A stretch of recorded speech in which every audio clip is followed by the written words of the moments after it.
Es el primer blanco muy opaco. El pan.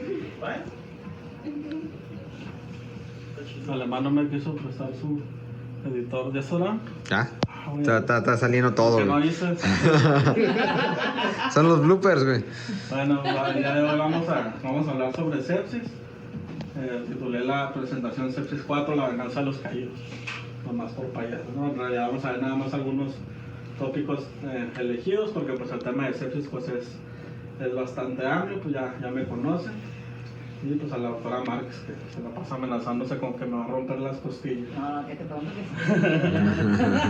que Ya quedó grabado eso. Ya quedó grabado. Mi mató mi epidural derecho no me permite movilizar mis brazos. Y bueno, sin conflictos de intereses, porque ni sé qué es eso, el contenido de la plática, pues vamos a hablar así bien breve de los antecedentes, las definiciones, la fisiopatología, también muy breve porque es un tema pues muy amplio y en cierto punto complejo. Vamos a ver algunas apreciaciones personales de Surviving Sepsis, sepsis en escenarios limitados, también damos las recomendaciones. Vamos a hablar un poquito más a fondo sobre la reanimación en base a la evidencia actual, que pues es de las principales medidas que nos van a disminuir la mortalidad. Y la evaluación sobre que se han hecho las adecuaciones después de sobreviviendo a la sepsis, de cómo se han ido acortando los tiempos para las maniobras iniciales y qué recomendación tienen y qué evidencia tienen, si son adecuadas o no, porque pues también es mucha la controversia y a pesar de que hay una guía, pues no se cumplen pues siempre las mismas, aunque los casos sean similares, porque pues cada quien hace lo que quiere y en base a su experiencia, ¿no? Y en sí pues no hay mucha evidencia contundente, salvo en los puntos ya remarcados que sí van a ser forzosos. Y una cápsula cultural, si nos da tiempo, son como 85 diapositivas. Sí, más o menos, pero son rápidas, son rápidas. Y si no, pues me interrumpen y nos vamos, como sin problema. Los objetivos pues es cuestionar y entender el porqué de los cambios de las definiciones y su futura evolución, unificar el entendimiento de las teorías que incluyan la cascada inflamatoria, el aspecto molecular y la teoría de la microcirculación, su modelo clásico y el modelo actual. Y una visión crítica de qué nos compete a nosotros ya como médicos especialistas en una unidad de tercer nivel en cuanto a sobreviviendo a la sepsis, y reconocer nuestras limitaciones a pesar de ser tercer nivel o experiencias que tengamos en hospitales de otro nivel y cómo actuar cuando no tengamos todo disponible. Tener un arsenal más amplio para nuestras estrategias de reanimación y el panorama actual de la acción inmediata. Empezando con los antecedentes, que le gusta mucho al doctor Escalante, ¿no? La pregunta de examen, sepsis, viene del griego y era un término que se considera hipocrático. Ya veíamos que significa la putrefacción de un tejido, casi siempre asociado a una herida. En ese entonces, la reseña o el escrito histórico más antiguo en el que se documenta esto es en el papiro de Smith, que fue encontrado en Egipto y data de unos 1600 años antes de Cristo. Desde ahí le dieron el primer recordatorio a los cirujanos, ¿no? Que ante una herida o una infección un estado de sepsis por algo infectado en el cuerpo, pues había que retirarlo, ¿no? En el papiro de Ebers se establecen ya algunas terapéuticas iniciales, como el ungüento de grasas y miel para el tratamiento de heridas infectadas. Celso, pues ya todos sabemos que fue el que definió los 4 puntos cardinales de la infección o inflamación. Y Galeno pues hizo sus aportaciones en cuanto a la homeostasis, pues también muy importante en sepsis. Y Luis Pasteur, que nos pues determinó el origen de las enfermedades infecciosas. Y Sir William Osler, el mismo de los nódulos y de varios signos clínicos. Él, aparte de médico, fue un historiador inglés y escribió el libro de la evolución de la medicina moderna, y en él, en uno de los capítulos, dice que habla sobre la sepsis y se refiere a ella como un caso excepcional donde el paciente muere más por la respuesta de su cuerpo hacia la infección que por la propia infección. Es como que dice la primera definición conceptual de sepsis que tenemos. En cuanto a la epidemiología, pues de factores de riesgo, todos los que nos podamos imaginar: pobreza, desnutrición, alcoholismo, tabaquismo, neoplasias, pues todo eso sí aumenta el riesgo de tanto de adquirir infecciones, sepsis, shock séptico, como del riesgo de morir. Se dice que hay alrededor de 18 millones de casos al año de enfermedades infecciosas que pueden desencadenar sepsis o shock séptico. Y hablando de sepsis, hasta 1.400 muertos al día o un muerto cada 4 segundos. Ahorita llevo como 4 minutos, pues ya se murieron como 60 personas en este tiempo. Y todavía empezamos, ¿no? A ver qué es esto. Se asemeja a la mortalidad, se aproxima a enfermedades como diabetes, enfermedades cardiovasculares. Sin embargo, por ejemplo, yo creo que en los servicios que llenemos certificados de defunción, pues es la vieja confiable, ¿no? Sepsis, shock séptico, y a veces ni siquiera estamos seguros ni habíamos documentado adecuadamente una infección. Donde más se hace estadística, se dice que son 2.8 millones de casos con una mortalidad del 40%. Son países de altos ingresos, pero pues obviamente esperamos que es más, ya que los países que no son de primer mundo hacen menos estadística, y es en los países donde pues se va a ver más incidencia y mortalidad de sepsis. El estudio más grande es el estudio ICON, es un estudio europeo que incluyó 10.069 pacientes de las UCIs. Es un estudio pues retrospectivo observacional y nada más contabilizó cuántos pacientes ingresaban o transcurrían con sepsis en su estancia. 2.973 pacientes tuvieron, que es casi el 30%, tuvieron sepsis al ingreso durante su estancia en las unidades, y evaluó una mortalidad de 16.2 para UCI y una mortalidad hospitalaria de 24.2, ¿no? Yo creo que el beneficio de manejar a un paciente en la terapia pues queda claro según este estudio, ¿no? Les va casi el doble de bien en la terapia que en sala general. Pero, bueno, pues ya sabemos que se evalúan otras cuestiones para su ingreso a una terapia intensiva.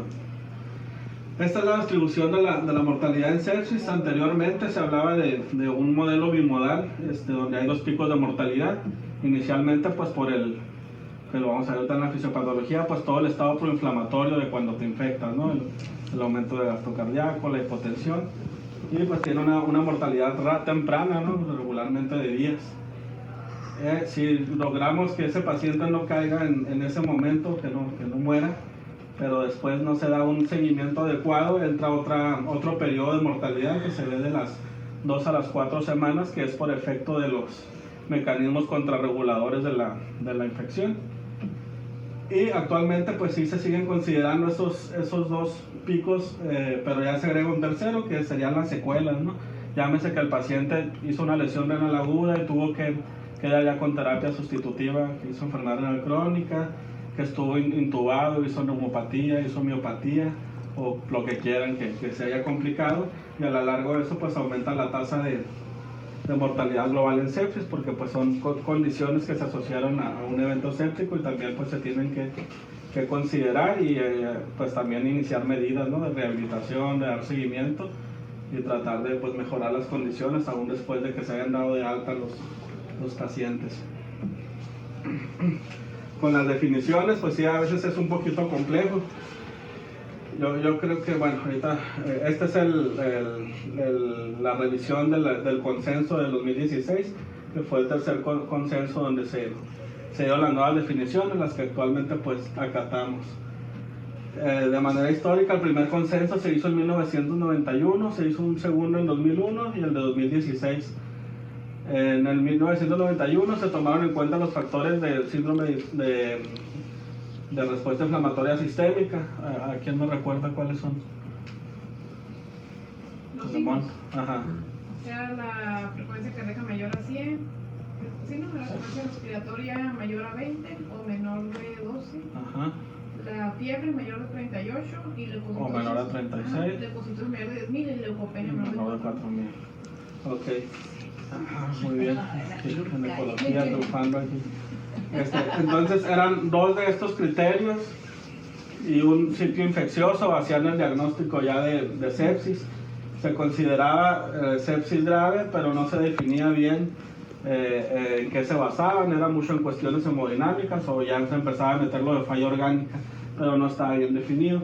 Y el shock séptico incluía pues sobre todo pues obviamente el estado hemodinámico, y que no respondía, nos decían líquidos inicialmente. Pues que vieron que muchos pacientes quemados, politraumatizados, con pancreatitis, con otras enfermedades sistémicas, encajaban en esa definición y no se beneficiaban y a lo mejor hasta se perjudicaban con la terapia que le das a un paciente con sepsis. Por lo tanto, en 2001 se hace un nuevo consenso donde se eliminan los criterios de SIRS principalmente, pero sigue habiendo pues, el concepto de sepsis grave y el concepto de choque séptico no bien definidos, hasta que ya pues, en el 2016, desde aquí desde el 2001 ya se incluyó lo de la falla orgánica, ¿no? Y aquí pues se reafirmó con los criterios de SOFA que ahorita vamos a revisar, y el choque séptico pues establecieron ya unas limitantes más claras, aunque todavía en controversia. Ahorita vamos a ver por qué. Y bueno, este es el que le había prometido, ¿no? A ti te dije, ¿no? Que venían pues identificadas a manera de resumen los cambios que se han hecho en las definiciones. Actualmente, yo creo que mucho el problema, bueno, nos pasa mucho en los pases de visita, defíname sepsis, y uno se queda casi siempre con la duda de si me está preguntando el concepto teórico o el concepto operacional, entonces pues hay que manejar los dos. De manera teórica es una disfunción orgánica que es potencialmente mortal. Esto es importante porque lo diferencia de una infección sin sepsis, ¿no? Sobre todo el potencial mortal, y causada por una respuesta no regulada del huésped a la infección, que nos habla un poco de su fisiopatología. Sin embargo, para definirlo operacionalmente, pues nos vamos a basar en los criterios, que va a ser una infección sospechada o documentada y el aumento de 2 o más puntos de la escala de SOFA.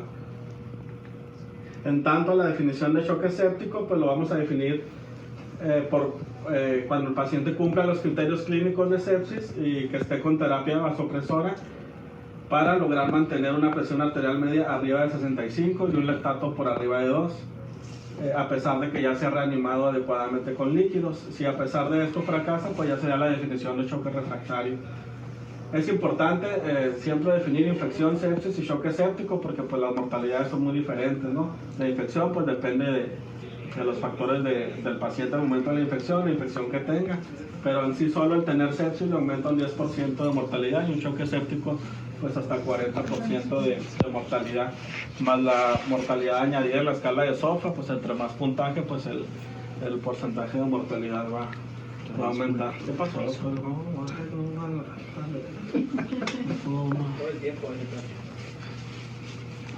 Oye, ¿es un lactato mayor a 2 o qué tiene menor a 2? Hay que mantenerlo Mayor a 2. menor a 2. Como dice mayor ahí, pues. Pero por la definición. Que a pesar de que reanimas con líquidos, persiste un lactato arriba de 2. Porque lo que esperas con los líquidos es un clearance de lactato, que se disminuyan los niveles. Entonces es la definición. Lactato arriba de 2, a pesar de la reanimación.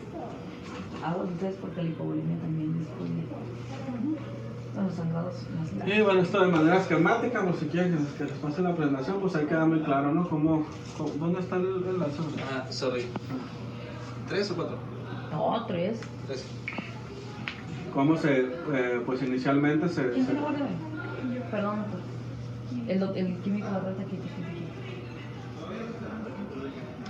¿Cuántos? 3 o 4 van a interrumpirme aquí.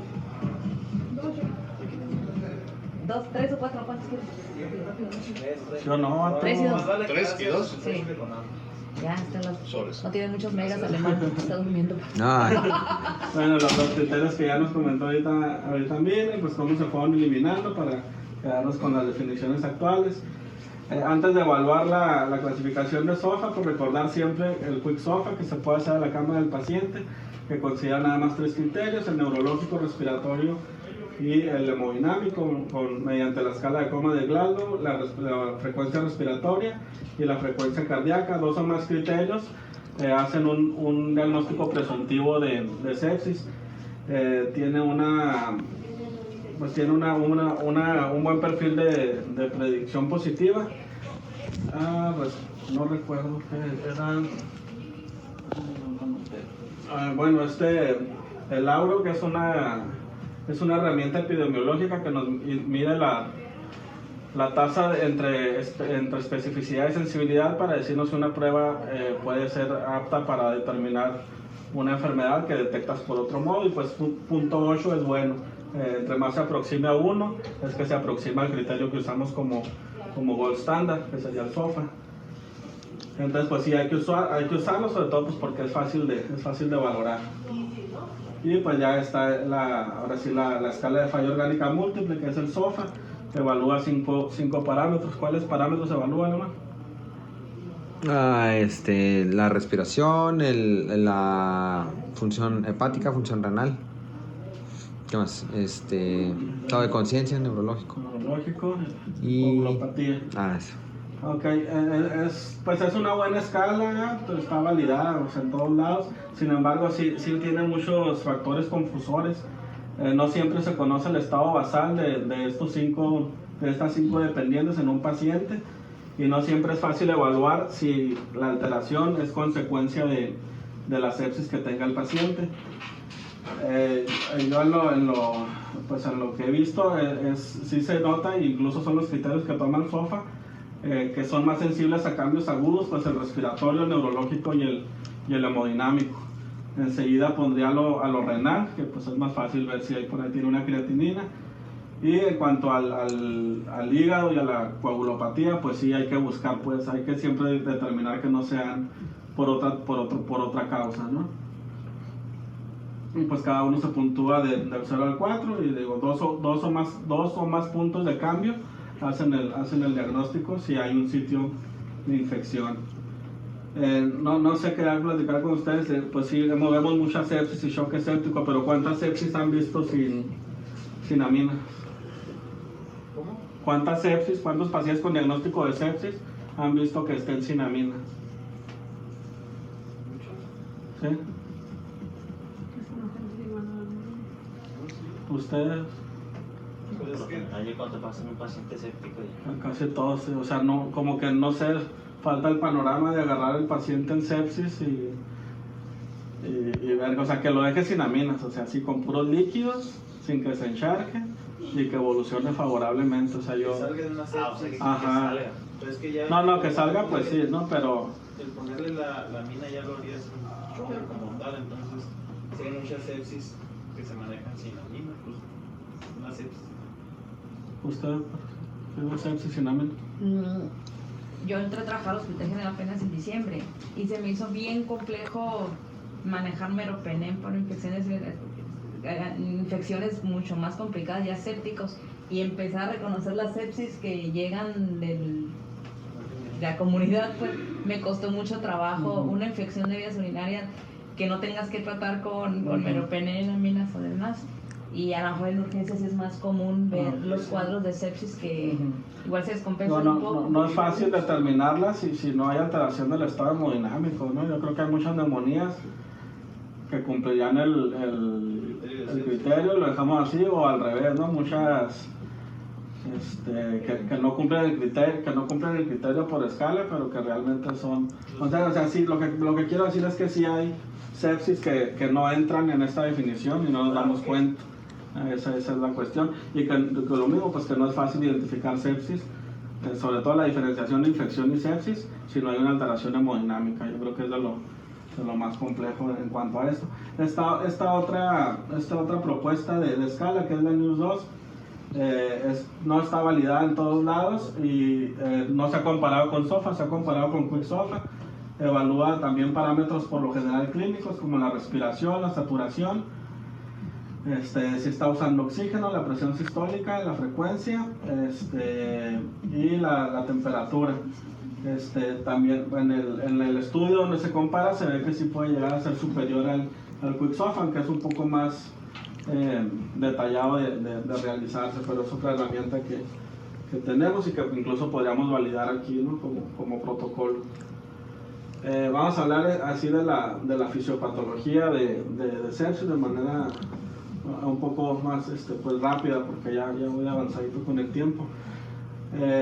Pues como va a iniciar como cualquier infección, ¿no? La entrada de un agente patógeno a nuestro organismo, y el punto de partida van a ser las moléculas que son receptores de reconocimiento de patrones, pues que están en las membranas celulares. Va a haber unas que son los PAMs, que están asociados a patógenos como las leptinas, los TOL, ¿no? Y va a haber otros que van a reconocer moléculas, que esas moléculas pues van a ser secretadas de manera secundaria a un proceso infeccioso. Los PAMs pues van a generar un efecto proinflamatorio, mientras los DAMs un efecto contrarregulador. Dentro del lado proinflamatorio, pues los más importantes van a ser los receptores TOL-I-NOD, que pues prácticamente son los que van a responder a casi todas las especies bacterianas, pero también fragmentos de DNA o de RNA pues pueden actuar como un activador de receptor.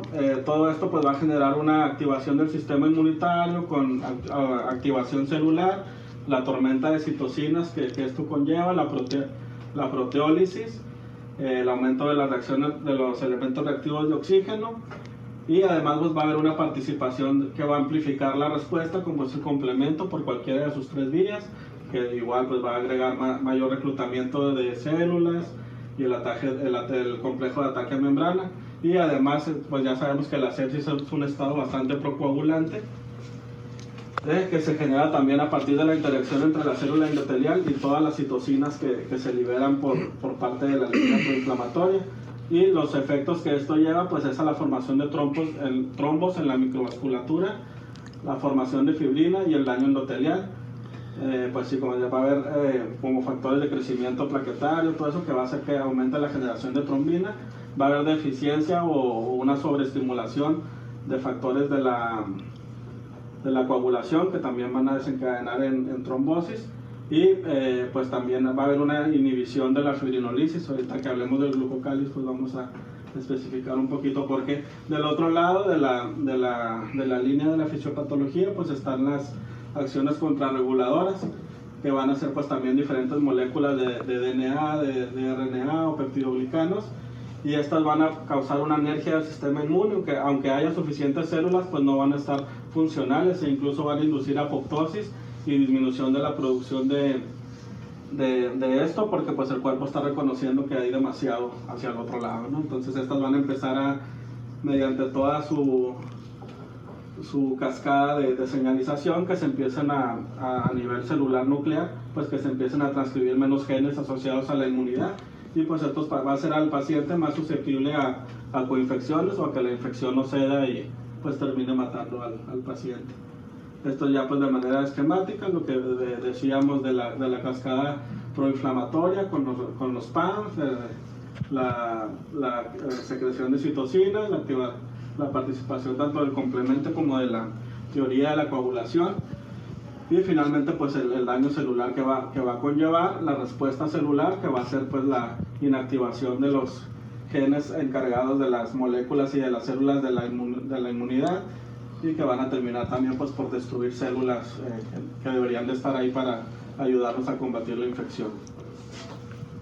El punto final de todo esto pues es la falla orgánica múltiple, y son 3 elementos que son muy relevantes: la disfunción de la microcirculación, que aquí es donde van todas las terapias que hay, pues van encaminadas a este punto, a mejorarla, porque una vez que hay disfunción mitocondrial pues el daño ya es irreversible, al menos en esa célula, y pues finalmente va a haber alteraciones celulares que van a conducir a la muerte. Hablando un poquito de la disfunción de la microcirculación, que es ahorita en el campo de investigación pues es lo que más se está hablando, junto con el glucocáliz, que están pues muy relacionados. Estas fotografías son de la microcirculación sublingual. Pues aquí las flechitas nos señalan lugares donde se ve que hay una pérdida del diámetro o aumento de la tortuosidad de estos capilares, pues que están sufriendo un daño secundario a sepsis. Y pues es un poquito parecido a lo que veíamos con el efecto en los alveolos del SIRA, que es un compuesto heterogéneo. Aquí en el espacio número 1 tenemos una microcirculación homogénea, donde todos los capilares están con un flujo adecuado, y aquí lo vemos en cuestiones de flujo y de presiones, se mantienen, aunque a la microcirculación no se aplican al 100% las leyes de Frank Starling, pues sí hay cierta homeostasis en cuanto a la presión entre los elementos reguladores. El punto aquí es que aquí va a haber un consumo adecuado de oxígeno porque hay una buena extracción y se va a mantener una saturación adecuada.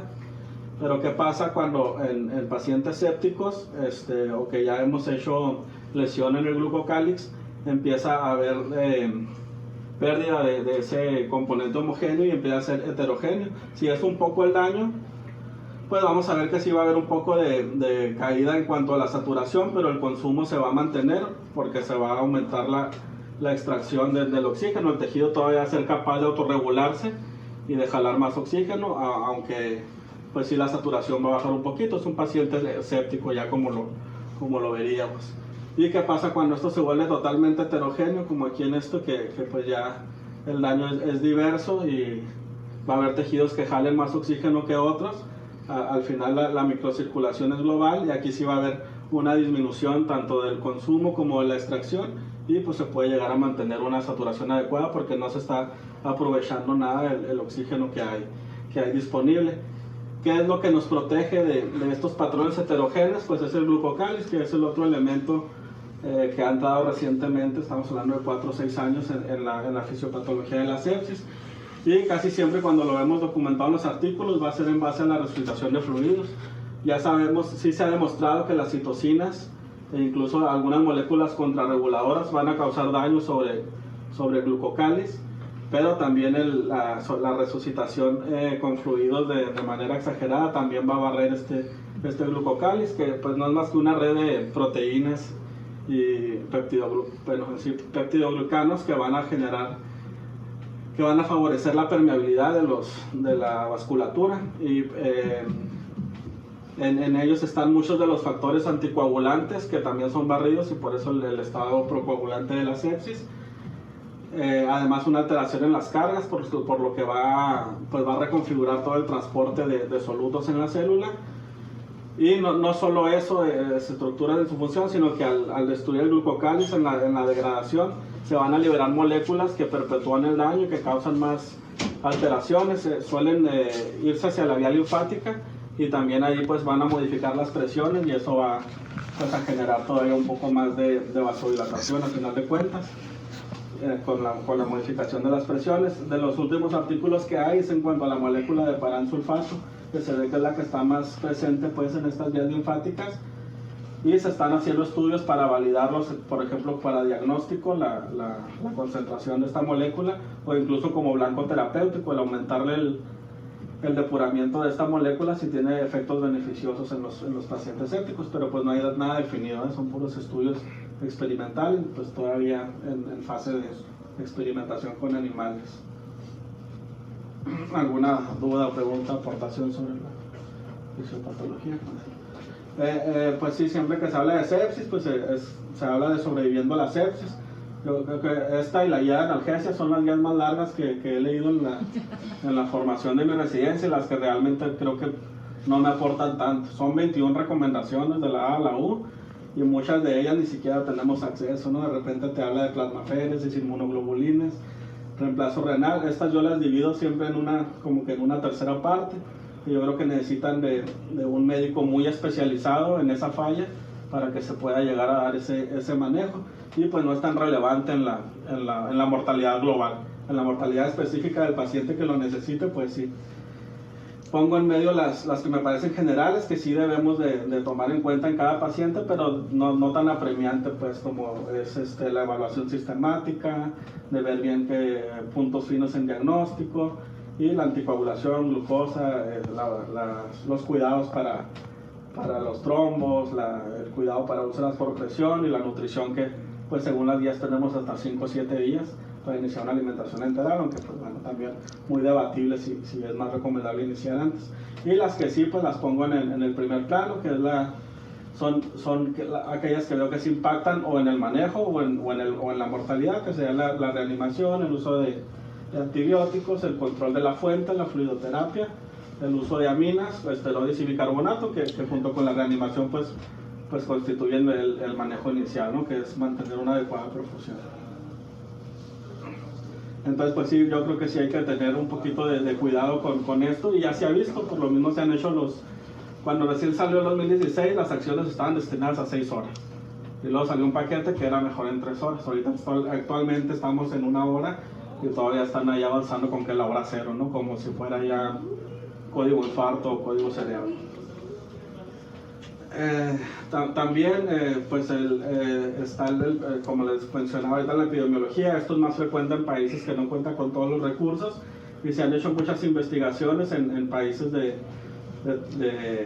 pues no de primer mundo, de qué es lo que se tiene y qué es lo que se puede hacer, Y a mí lo que me queda de esto, pues estas son las recomendaciones, usan todavía los criterios de SIGS, usan el antibiótico que pueden, te hacen mucho hincapié en optimizar las dosis, y sobre todo en que te le tienes que pegar al paciente. O sea, un paciente con sepsis pues no se puede abandonar, y con shock séptico pues menos. Es en sí es, de que hay veces que pues te tienes que estar ahí hasta oxigenando si no tienes ventilador, pues cosas que a lo mejor nos van a pasar en unos días.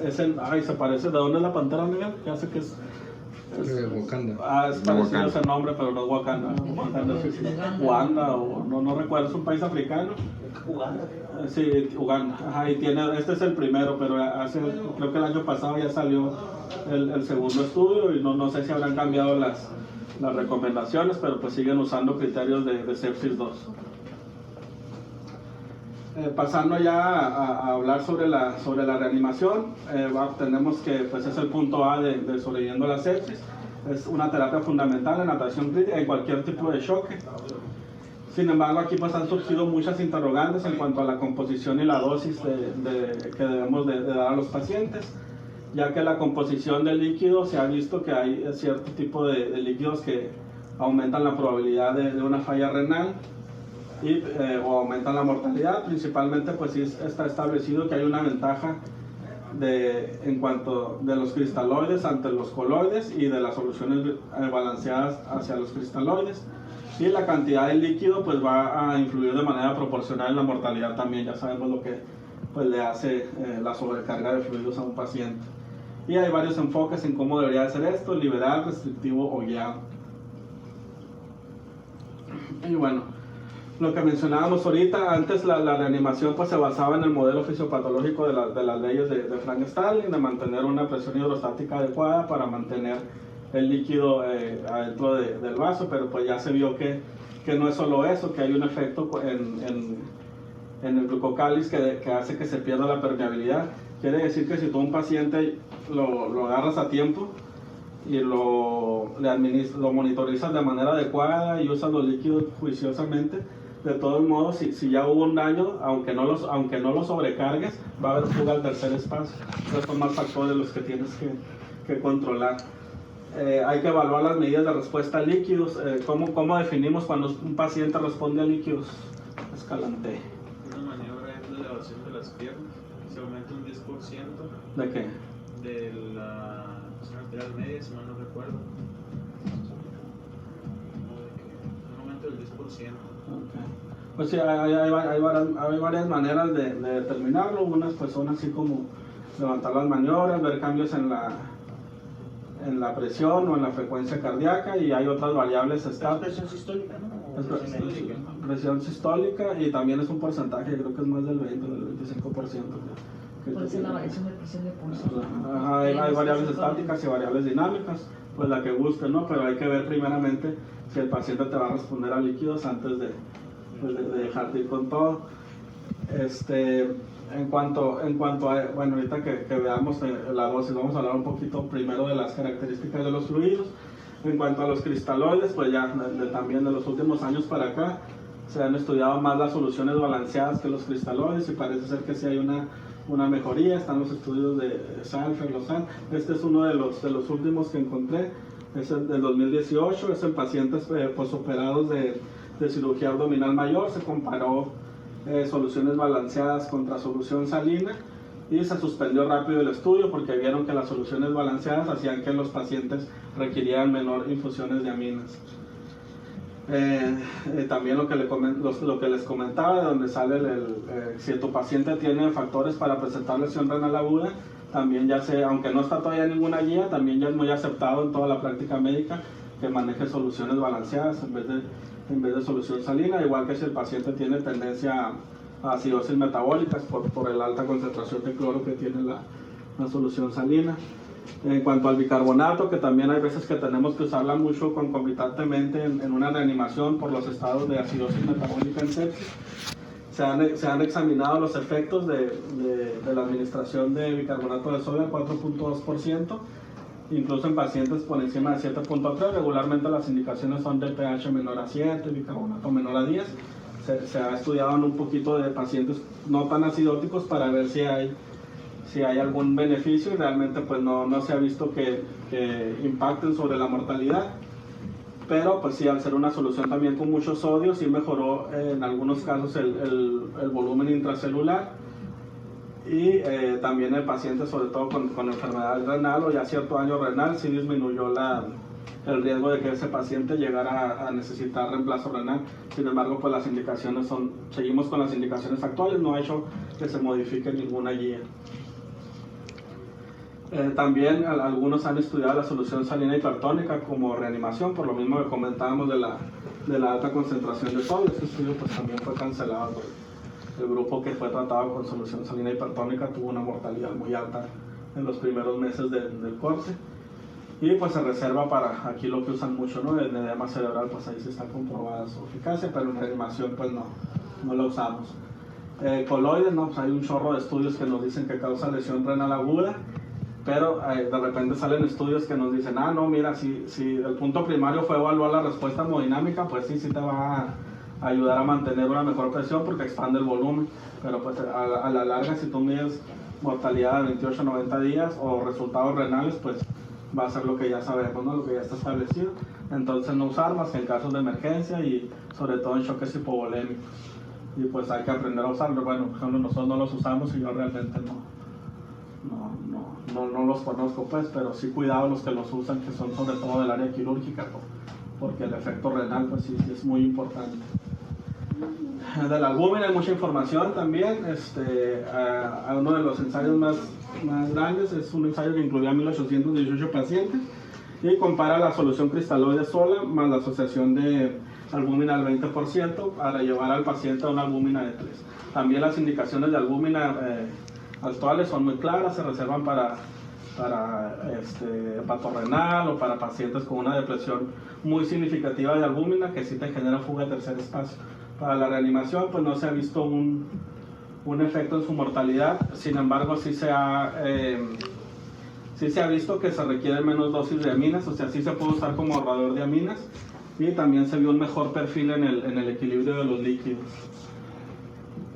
Y en los puntos, en algunos cohortes que se han hecho, pero bueno, ya la otra vez les platicaba lo que pienso yo de los cohortes que no se toman en cuenta, comentaba la doctora, no nada auspiciado, que son los que suelen tener más impacto, y toman en cuenta muchos puntos secundarios sin irse al punto primario, y ahí sí parece haber una reducción de la mortalidad. Sin embargo, pues se tienen que hacer estudios específicos donde se involucre nada más el punto primario, que sea mortalidad.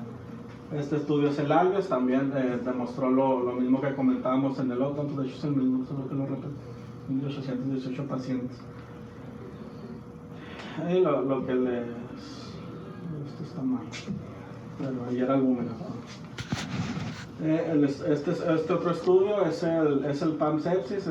Ya sabemos que sobreviviendo a la sepsis nos recomienda una presión arterial meta de 65 a 70 y indistintamente nosotros usamos para pacientes hipertensos una meta un poquito más alta. Salió de este estudio que veía el efecto entre dirigir una terapia con diferentes, y este es el Andrómeda. Lo que valoró fue el guiar tu terapia en base a lactato o a signos clínicos de hipoperfusión, y se vio que no hay, eso que conocemos de llevar el lactato abajo de 2 o incluso arriba de 4 como los nuevos paquetes, no impacta en la mortalidad. Se vio que evaluando un componente clínico le va mejor al paciente. Aparte, ya especifican en la revisión así ya exhaustiva que el lactato debe de ser tomado de una manera muy específica para que no se te altere la muestra, que del lóbulo de la oreja, entonces total, que ellos dicen que no es viable estar guiando la terapia en base al lactato, y hay muchas herramientas clínicas que te pueden, ellos recomiendan el llenado capilar. Sin embargo, aquí se desprendió otro que es la escala del Mutlin Score, que es cuando ves aquí pues ya la coloración marmórea en la rodilla, y cada nivel se asocia con una mortalidad. Es más sensible que incluso el lactato para evaluarse, como cuando quieres usar una reanimación basada en metas, ¿no? Y este es el Córticos, que habla sobre el beneficio que se pudiera atribuir de manera teórica de los corticosteroides en el choque séptico refractario a fluidos y aminas. Y aquí este estudio estuvo muy padre porque eran dos brazos principalmente, el que usaba hidrocortisona, 50 miligramos IV cada 24 horas y placebo, pero aparte esos pacientes todos se evaluaron si tenían respuesta a la corticotropina y a ver a quiénes se beneficiaba más. En teoría, si tú no tienes acceso a la corticotropina y no se la pasaste primero al paciente y viste si hay un aumento significativo del nivel de cortisol, los pacientes que no tienen efecto positivo no se beneficiarían del esteroide, según este estudio, ya que el brazo a quien más ayudó esta terapia fue a los que sean respondedores a la corticotropina. Sin embargo, el efecto no fue en la mortalidad, fue nada más transcurrió menos tiempo para revertir el shock, pero igual la mortalidad pues se mantuvo. Y la indicación que se recomienda este artículo, la otra vez también ahí había con un médico de fin de semana con discrepancias, y dice que es por 5 días y que posteriormente tienes que hacer una reducción durante 6 días para retirarlas. Y queda la duda de si esos 5 días no obtuviste el beneficio, pues el artículo la verdad es que no te lo especifica. Si en esos 5 días no observas un beneficio, lo retiras. Ajá, y está la otra, unos dicen que pues lo dejas hasta que no lo puedes tener sin esteroides y lo sigues teniendo con dosis altas de amina. Sin embargo, pues es un área gris que todavía no sabemos si se beneficia más de seguir o si mejor lo retiramos.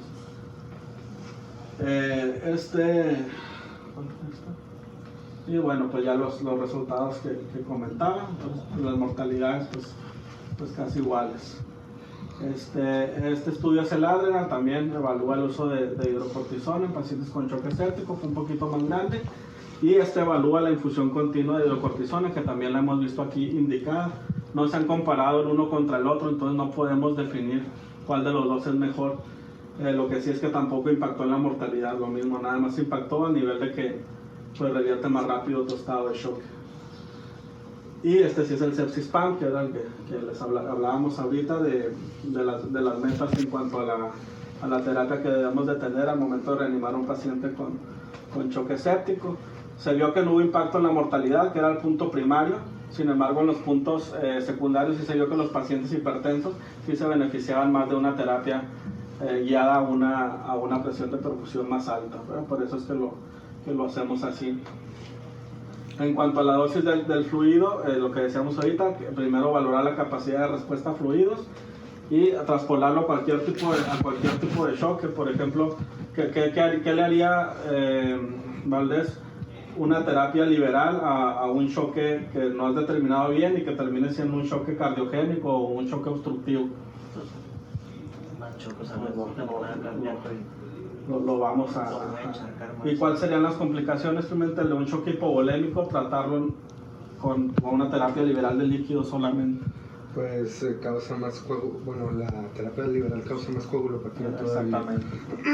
Entonces en cualquier tipo de choque, o sea, ninguno nos garantiza que un volumen alto nos va a suponer una mejoría, ¿no? Hay que tener mucho cuidado en la cantidad de líquido.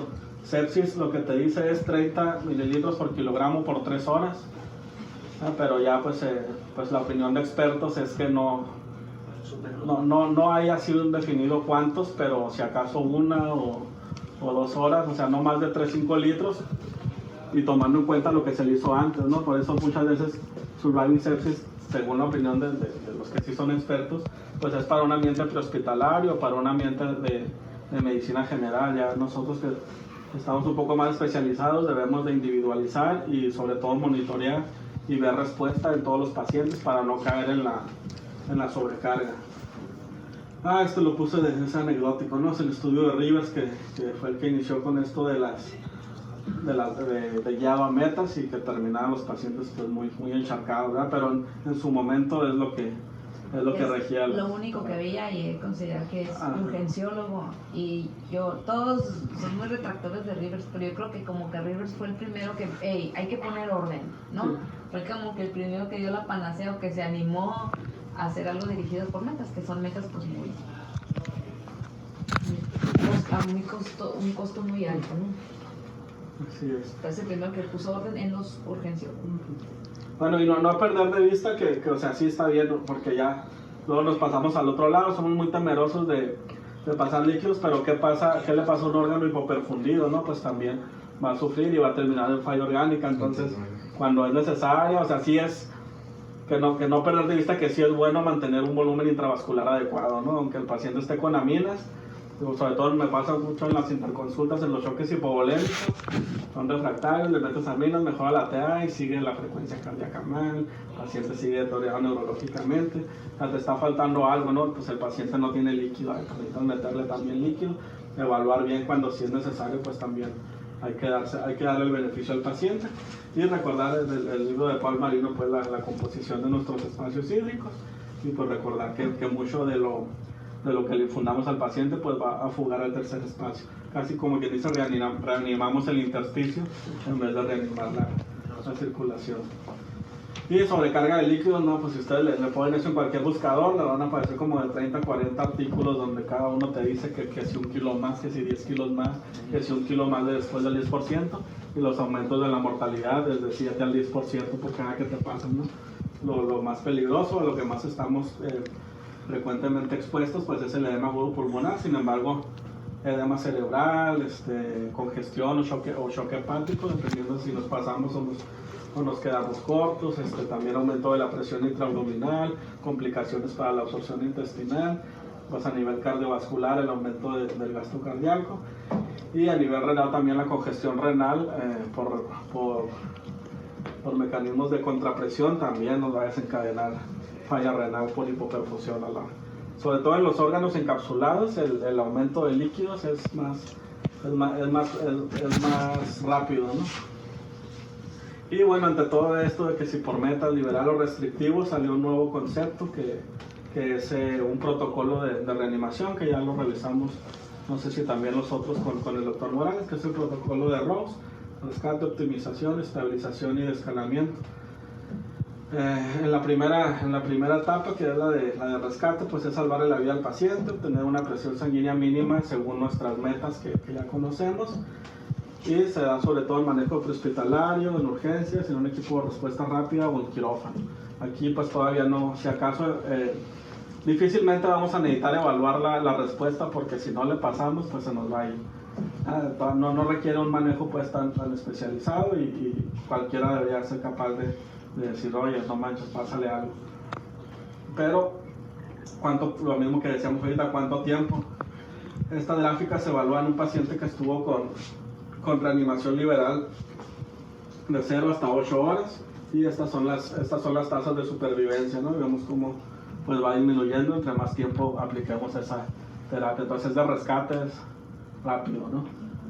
Ya después de eso que lo rescatamos, pues vamos a optimizarlo. De lo que se trata es de adecuar todo para que el paciente tenga una adecuada disponibilidad de oxígeno. Aquí entra todo lo que veíamos en la clase la otra vez de los doctores de cuanto a monitoreo hemodinámico, ya sean por variables estáticas o variables dinámicas, lo que tengamos, llenado capilar, lactato, Buckling score, línea arterial, pero siempre se trata de eso, de asegurar en cada órgano el oxígeno que necesita, y es donde vamos a estar usando los retos o las cargas de soluciones. Este es el protocolo que te platicaba la otra vez de Pinsky y Vices. Este es uno de los doctores que más sabe sobre el ventrículo derecho. Y él pues primero te pone si el paciente está inestable, evalúa si por la variable que tú quieras, si responde o no a volumen, y él usa el tono arterial. El tono arterial, no más que no hay residentes de terapia, se tiene que hacer en un paciente pues intubado y sedado, y tienes que determinar ahí las determinantes pues no son fáciles de evaluarlo, no recuerdo, es la variabilidad de pulso y... La variabilidad de presión del pulso se hace con la línea arterial. Ajá, o sea, es esa entre otra determinante, y eso es lo que te da el tono arterial. Es muy sensible, pero te digo, es en condiciones especiales y ya ni me acuerdo cómo se saca la variabilidad de pulso entre no recuerdo la otra determinante. Total, que a partir de eso pues ya tomas decisiones. Es nada más un ejemplo, aquí tú podrías sustituir por la herramienta que tengas a la mano para determinar si le falta o no, bueno, tu variable de monitoreo. Y ya una vez que pasaste, que ya aseguraste pues la oxigenación de los órganos, pasas a la fase de estabilización, donde ya nada más es proporcionar apoyo, ¿no? Si el paciente no te tolera la vía oral, si el paciente está con pérdidas insensibles aumentadas, pues reponerle, si trae vómitos, si trae diarrea, es estarle reponiendo en base a lo que él necesita y tratar en base a eso minimizar las complicaciones. Desde aquí ya puedes empezar a implementar medidas de si está sobrecargado, pues irlo dejando al menos neutro, ¿no? Y pues ya sería la escalación, que es cuando el paciente pues ya tuvo, incluso muchos en la fase previa pues requieren hasta sustitución renal y pues el manejo de diuréticos, y aquí pues sí ya llevarlo al paciente a un balance negativo, ¿no? Entonces hasta aquí podríamos decir que el paciente ya se reanimó. Este es el doctor del algoritmo y él nos deja varias premisas en una de sus pláticas. La taquicardia nunca es buena, incluso ya es un factor de mortalidad independiente en los estados de shock en una revisión reciente. Arriba de 125 por más de 25 minutos aumenta hasta en un 25% la mortalidad, que de todos modos te genera un estado hiperdinamico, ¿no? La hipotensión pues siempre va a ser patológica, tomar en cuenta los índices que tengamos, índice de shock, el doble producto, y tomar en cuenta las variables que veíamos en el estudio Andrómeno, de las variables clínicas, no estar siempre nada más con la PAP y con el lactato. Muchas veces los podemos tener bien, pero el paciente totalmente hipoperfundido o mal distribuido, hay que mejorar esa reanimación. Y este es del doctor Monares. Él pone muchos algoritmos así en negro. Está muy padre. Este lo hizo con índice de choque, y pues va evaluando al paciente, dependiendo de cómo esté, pues la mortalidad, cómo va modificando el estado de alerta. También pues la edad es un factor independiente, y la frecuencia respiratoria, pues todo eso nos habla de que el paciente sigue chocado y que tenemos que ayudarle. Esta no la llené, pero también en el momento de la reanimación hay veces que ya estamos con una terapia hídrica adecuada, con aminas a dosis ya consideradas, y de todos modos el paciente no tiene respuesta, y entonces tenemos que hacer otro checklist como los que ya tenemos y ver qué es lo que está pasando. Pues ya sabemos, por ejemplo, de la acidosis metabólica, pH demasiado ácidos bloquean los receptores de las aminas, hay que mejorarles su estado ácido base. El calcio bajo también, tomarle un calcio ionizado, pues el calcio es un vasoconstrictor, hay que recordar, entonces ver si no es el calcio. La anafilaxia, muchas veces el paciente se nos hipotensa 2 o 3 veces al día, a lo mejor es un medicamento el que nos está generando esa falta de respuesta. La función tiroidea, eso lo hacemos mucho nosotros en interna, ¿no? 5 o 6 días, y ya si el R4 trae ganas de molestarte, ¿cómo están las funciones tiroideas? Pues por eso no te sale de las aminas.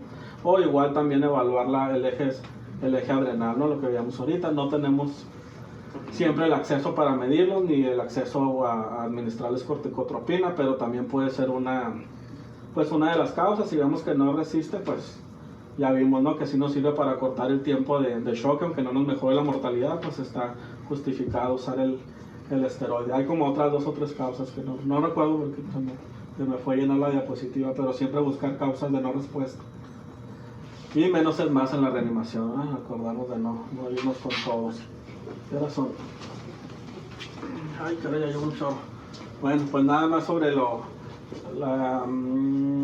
Rocío, ¿cuáles son las 5 medidas iniciales en un paciente que le acabamos de diagnosticar sepsis? ¿No? La reanimación. Ajá.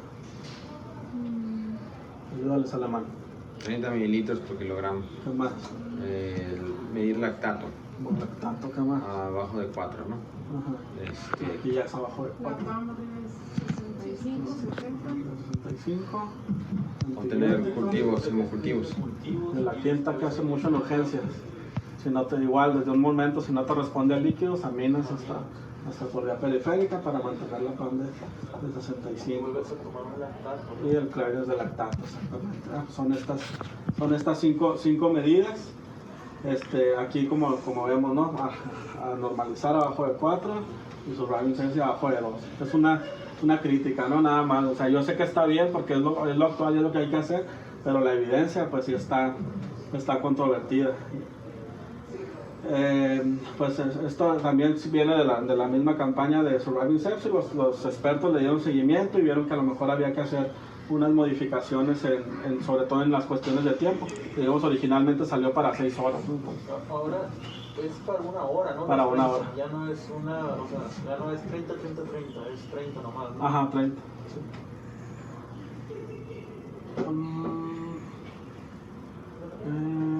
Y bueno, esto pues es para ver si todavía se logra llegar a un mejor impacto en la mortalidad a la hora de actuar pues, de manera más rápida.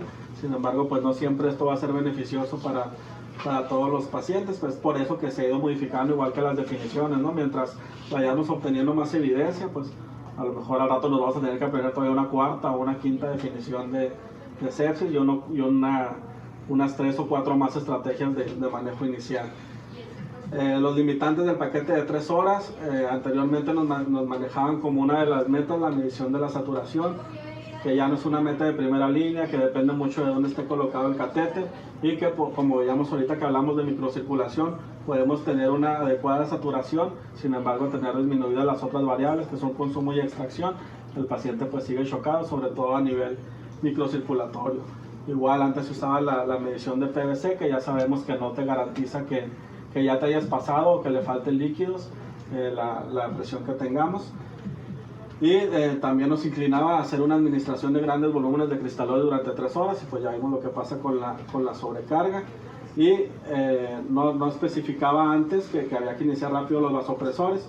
Ellos calcularon una mortalidad de 5.6% de mortalidad por cada hora de retraso en el inicio de aminas, igual que con los antibióticos, que es como de 7.6% por cada hora que tú no hayas iniciado el antibiótico antes. Pues ya nada más es en grande, pues el paciente monitorizado y estar siempre ahí al pendiente, ¿eh? Lo de los hemocultivos, a mí pues también, como que yo soy infectólogo, siempre me da mucho coraje, ¿no? Porque es difícil hacer un uso juicioso de antibióticos cuando no tienes un laboratorio que te trabaje todo el tiempo, que tengas, no sé, si es viernes en la noche, ya te vas a tener que esperar hasta el lunes para un cultivo de orina, ¿no? O de una herida quirúrgica, cualquier cosa. Te dejan ahí los hemocultivos, pero igual los procesan hasta el lunes. Y luego son días hábiles, sabe que las bacterias también descansan en fin de semana y en días ¿No has festivos. aprendido a hacer la tinción de grano? Sí, pues se puede hacer, pero o sea, igual pues te orienta, ¿no? Pero independientemente de eso, ahorita pues iba a mencionar un poquito que hablaba de antibióticos. Si tú tienes un choque séptico, ¿en qué tipo de bacterias estás sospechando? En gram negativo, ¿no? Entonces, pues, por lo general, pues siempre, no sé, bueno, a mí sí me daría, por ejemplo, tengo un paciente con choque séptico y ya no, se me prende el foco, le tomo una muestra o en un hemocultivo, le hago gram y me sale gram positivo. ¿Quién le deja doble cobertura y quién le deja nada más cobertura para gram positivo? Como vas a ser infectólogo, vas a enamorarte del que se llama el Biofire. ¿Sí lo has escuchado? ¿El biofilm? El Biofire. No, Sí. el Biofire. ¿De los catéteres? No. Es metes la muestra que tú quieras y analiza y te dice si es un gran positivo, un gran negativo, un hongo, un virus y te da opciones de tratamiento.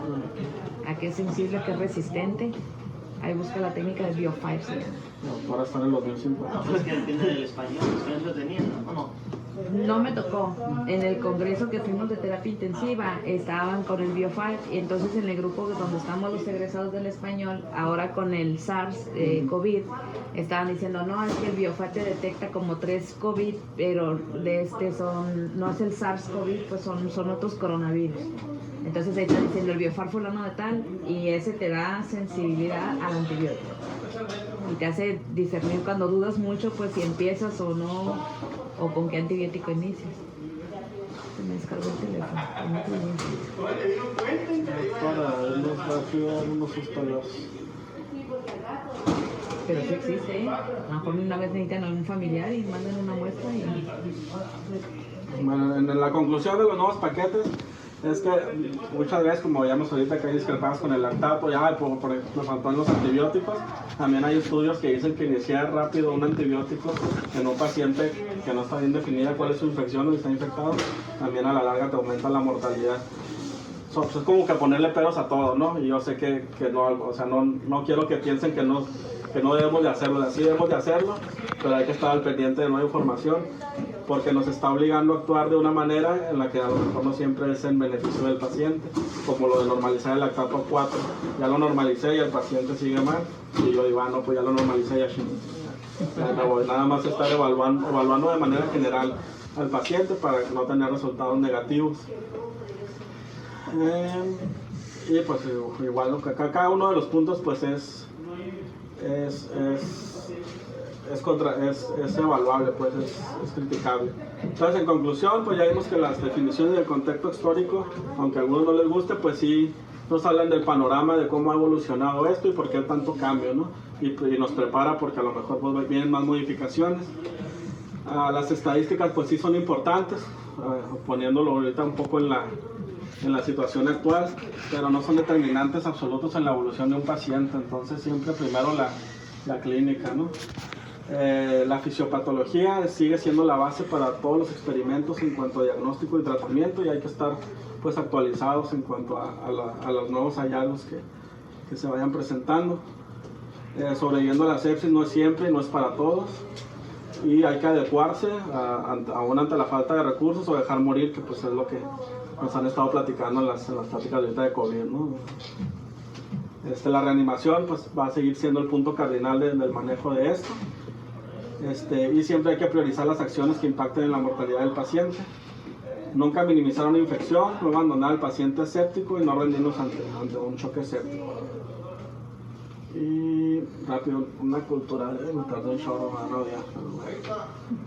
Este es un blog, una entrada de un amigo mío que está en Ciudad Juárez. A él le gusta mucho el arte, ¿no? Él quería estudiar artes, no pudo, estudiar medicina, y trata de complementar él su gusto y su profesión, y tiene una entrada que se llama Una Mirada Clínica, la pueden buscar en Facebook, Miguel Ángel Alfaro, y él hace entradas pues muy padres. ¿Alguien conoce esta pintura? No, ¿de quién es, Alemán? Ya me la habías dicho, pero no. Es reciclada esta cápsula cultural. Es el retrato de Ginebra de Vinci. Fue pintada entre 1474 y 1478 por Leonardo da Vinci, cuando él tenía 21 años de edad. Es una de sus primeras pinturas. Ahí en el blog pues nos determina mucho de la técnica, del componente artístico, pero pues yo no entiendo nada, entonces pues no lo puse. La persona del retrato es Ginebra de Vinci. Ella vivió de 1458 a 1516. Esta pintura se hizo cuando ella tenía 17 años, y sabemos como caso clínico así, ¿no? Ella tenía una enfermedad crónica grave y requirió atención médica toda su vida. Vamos a ver si nos aproximamos al diagnóstico que los historiadores han determinado. Falleció a los 58 años. Por medio de la exploración, alguien le nota algo, alguien puede decir, ¿está qué? Medio ojona. ¿Qué hace? Pero no tiene voz. A ver, si evaluamos los párpados, ¿se te hace que tenga exoftalmos o se te hace que los párpados están caídos? Están caídos, tienen dos. Ahí se me tiene gran, Horner, vamos a ver qué más le vemos. A ver, ahí está, ¿qué onda? ¿Dónde tiene alopecia? Las cejas. Sífilis, muy bien. Sí, pero tiene la cola de la... La cola de la Pero ceja. los nariz tampoco no tienen. Tiene una ptosis palpebral. Lo que mencionaban de la ceja, ¿a qué lo asocian? La tiroides. La cola de la ceja. ¿A qué más? Sífilis. ¿Y qué me dicen de la cara, de la expresión facial? Pero a mí se me va a pintar un cabrón, me río, ¿no? O quiso ser la primera Mona Lisa, o por qué no se está riendo, se ve como que la cara ahí. chapeteado, así lo pintarían, pero puede ser. ¿Se te hace chapeteado o se te hace pálida? Pálida. Facies miasténica, sonrisa aplanada vertical y palidez cutánea. Signo de Omnibus de Fournier o de la reina Ana, ¿no? Lo que comentaban de la ceja. Aquí a Escalante ya la crucificó de zorro, de furcia, dirían en aquellos tiempos, ¿no? Bueno, ellos determinan que tienen un diagnóstico aparente de miastenia gravis. Está en el grupo de edad de presentación, femenino, segunda década de vida, y pues principalmente por los signos clínicos de su expresión facial. Timoma, ¿por qué creen que sospechaban en timoma? Aparte de que pues, es una de las causas de de miastenia gravis. Esta se... ahí dice.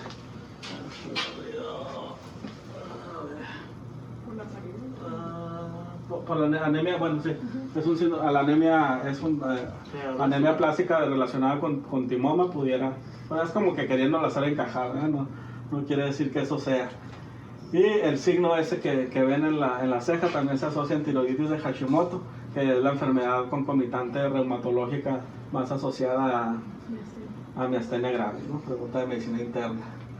Y bueno, pues él concluye muy romántica su entrada con que la clínica es el corazón de la práctica médica.